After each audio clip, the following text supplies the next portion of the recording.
आपको पता है फैक्ट्री में सीमेंट कैसे बनती है? और क्या आप जानते हैं सीमेंट बनाने के लिए किस तरह के चूना पत्थर का इस्तेमाल किया जाता है? और सीमेंट बनाने के लिए खदानों में बड़े बड़े ब्लास्ट क्यों किए जाते हैं? चलिए जानते हैं सीमेंट बनाने की पूरी प्रोसेस के बारे में। दोस्तों वीडियो अंत तक जरूर देखें और पसंद आए तो शेयर जरूर करें। सीमेंट बनाने की शुरुआत होती है चूना पत्थर की खदानों में ब्लास्ट करने से। इसके लिए एक्सपीरियंस्ड वर्कर्स चट्टानों में छेद करके उसमें डायनामाइट जैसी एक्सप्लोजिव लगा देती है और सेफ्टी के लिए सारे एरिया को खाली करा लिया जाता है। इसके बाद 80 से 100 मीटर की दूरी बनाकर कंट्रोल तरीके से ब्लास्ट किया जाता है। धमाके के बाद जेसीबी जैसी मशीनों की सहायता से चूना पत्थर को डंपर ट्रक में लोड करके सीमेंट मैन्युफैक्चरिंग प्लांट में भेजते हैं और इसे प्राइमरी क्रशर मशीन में डालते हैं, जहां पर यह मशीन बड़े बड़े पत्थरों को छोटे छोटे टुकड़ों में तोड़ देती है। इन क्रश किए हुए पत्थरों के टुकड़ों को एक प्री होमोनाइजेशन स्टोर में ढेर लगाकर रखती है। इन पत्थरों में लाइमस्टोन यानी चूना पत्थर के अलावा भी कई सारे मिनरल पहले से मौजूद होते हैं, इसलिए सबसे पहले इसकी लैब टेस्टिंग की जाती है और लैब में जांच करने के बाद इसमें जरूरत के अनुसार एडिटिव्स मटेरियल्स डाली जाती है, जैसे कि क्ले यानी कि चिकनी मिट्टी, रेत, आयरन ऑक्साइड का पाउडर, एल्यूमिनियम ऑक्साइड आदि मिलाती है। आयरन ऑक्साइड ही वह चीज होती है जिसकी वजह से सीमेंट का रंग ग्रे यानी स्लेटी कलर का होता है।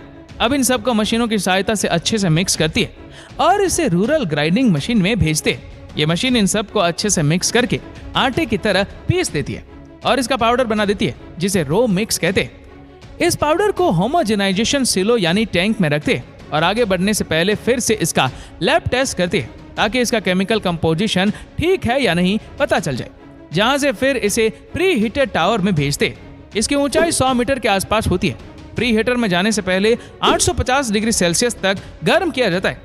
इसके लिए रो मिक्स को टावर के ऊपर से डालते जाते हैं और ग्रेविटी के कारण ये अपने आप नीचे की ओर गिरने लगता है, लेकिन नीचे से आने वाली गर्म हवाएं इसे गर्म कर देती है, जो कि असल में क्लीन भट्टी से निकली एग्जॉस्ट गैसें होती है। इस तरह से शुरुआती तौर पर गर्म करने से ईंधन की भी बचत होती है।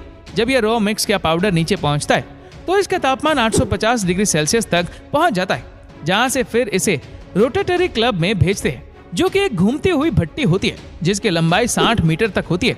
इस भट्टी के अंदर एक बर्नर फिल्म यानी लौ जलती रहती है, जिसका तापमान 1600 से 1800 डिग्री सेल्सियस तक होता है।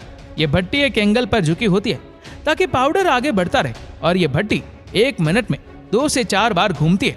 जैसे ही रो मिक्स का पाउडर क्लीन के अंदर पहुंचता है, इसका तापमान 850 डिग्री सेल्सियस के ऊपर बढ़ना शुरू हो जाता है और जब ये 1400 से 1500 डिग्री सेल्सियस तक पहुंचता है तब ये पिघल जाता है और सारे केमिकल आपस में रिएक्ट करने लगते हैं और फिर धीरे धीरे आगे बढ़ने पर यहाँ जमने लगता है।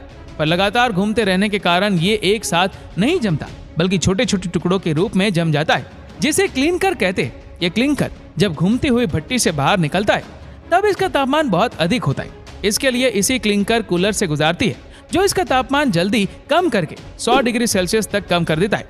वहां से फिर ये क्लिंकर स्टोरेज में पहुंचता है, जहां पर हजारों टन क्लिंकर को बंद जगह पर रखा जाता है ताकि इमरजेंसी में अगर प्लांट बंद भी हो जाए तो भी स्टोरेज की वजह से ही लगातार सीमेंट बनता रहे। फिर यहाँ से ये क्लिंकर पहुंचता है बॉल ग्राइंडिंग मशीन में। इस मशीन में इसके नाम की तरह ही हजारों स्टील बॉल डाली जाती है, जिसके बीच में इसे क्लिंकर के टुकड़े घूम घूम कर आटे की तरह महीन पीस जाते हैं। इसी समय इसमें 2 से 3% जिप्सम ऐड कर देती है। जिप्सम सीमेंट को जल्दी जमने से रोकता है ताकि काम करने में आसानी हो और दरार ना पड़े। और अगर पीपीसी सीमेंट बनाना हो तो इसमें 20 से 30% कोयले की फ्लाइट्स भी ऐड कर देते हैं, जो कि एक तरह की राख होती है।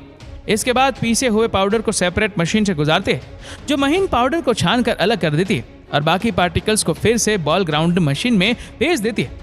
दोबारा पीसने के लिए अब जो पाउडर हमें मिला है वही सीमेंट है, जिसे हम सीमेंट साइलो में रखते हैं, जहाँ पर हजारों टन सीमेंट को रखा जाता है।